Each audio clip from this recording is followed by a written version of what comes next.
Bienvenue à tous. Aujourd'hui, nous parlons d'un sujet fascinant, la psychologie du type. Qu'est-ce que cela signifie?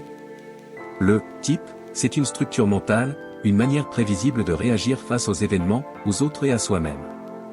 En psychologie, le type renvoie aux typologies de personnalité, Myers-Briggs, ennéagramme, tempérament d'Hippocrate, type gingien. Nous allons comprendre pourquoi notre cerveau a besoin de typer les autres, comment cela influence nos relations, et comment ne pas devenir prisonnier de son propre type. Commençons. Notre cerveau est un économiseur d'énergie. Pour réagir vite, il classe les gens en catégories, le leader, l'introverti, l'extraverti, le nerveux, le discret. C'est le typage social instantané. En quelques secondes, on décide si quelqu'un est chaleureux ou froid, compétent ou non. Ce mécanisme est utile mais trompeur, car derrière chaque type, il y a un être humain complexe. La psychologie du type étudie nos tendances innées, mais aussi notre capacité à les dépasser. Prenons Carl Jung. Il a proposé 4 fonctions, pensée, sentiment, sensation, intuition. Chacun a une fonction dominante. Une personne à dominante, pensée, analyse de façon logique et impersonnelle. Une personne à dominante, sentiment, évalue selon ses valeurs personnelles. Le type pensée peut paraître froid mais juste, le type sentiment paraît chaleureux mais moins objectif. Si on reste enfermé dans son type dominant, on développe des angles morts. La psychologie du type nous apprend à reconnaître notre tendance naturelle pour ne pas en être prisonnier. Dans les relations, les conflits viennent souvent de types différents. Un extraverti a besoin du monde extérieur, des autres, de l'action. Un introverti a besoin du monde intérieur, du calme, de la réflexion. Sans compréhension, l'extraverti traite l'introverti d'asocial, et l'introverti traite l'extraverti de superficiel. Pourtant, ce ne sont que des différences de réglage mental. La psychologie du type désamorce le conflit, au lieu de juger, on se dit « il n'est pas de mon type ». C'est la métacognition relationnelle. Attention, les étiquettes comme INTJ ou type 4 ne doivent pas devenir une prison. Beaucoup tombent dans l'identification rigide, je suis comme ça, donc je ne peux pas faire autrement. C'est faux. La psychologie moderne insiste sur la plasticité comportementale. Un introverti peut apprendre à parler en public. Une personne émotive peut développer la logique. Le type n'est pas une fatalité, c'est un point de départ. Plus vous connaissez votre type, plus vous pouvez vous en écarter quand il le faut. C'est l'adaptabilité psychologique. Un autre aspect, les biais cognitifs. On survalorise son propre type et on dévalorise les autres. Si vous êtes consciencieux et organisé, vous jugerez le négligent comme paresseux, alors qu'il fonctionne peut-être dans un type flexible. Avant de penser, cet individu est mal intentionné, demandez-vous, quel type de fonctionnement est à l'œuvre. Ce décalage résout beaucoup d'incompréhension.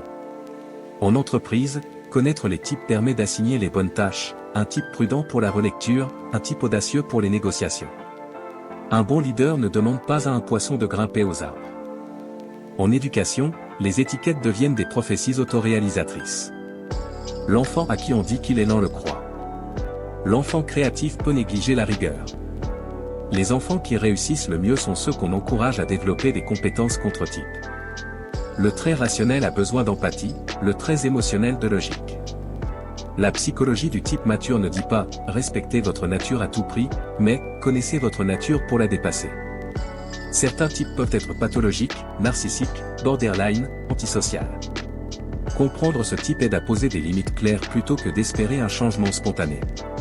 Pour le type anxieux évitant, on propose de petits pas hors de la zone de confort. La typologie n'est pas une fatalité, c'est un diagnostic pour l'action. Les meilleurs psychologues l'utilisent comme une grille de lecture provisoire pour construire plus de souplesse. Méfiez-vous des tests de personnalité en ligne. Beaucoup sont du divertissement. Le Myers-Briggs est critiqué pour sa faible reproductibilité. Le modèle des Big Five, ouverture, conscience, extraversion, agréabilité, névrosisme, est plus robuste, mais reste une simplification. La psychologie du type est un outil d'exploration, pas un certificat définitif. Le plus important n'est pas de savoir si vous êtes type A ou B, mais de choisir, à chaque situation, la réponse la plus adaptée.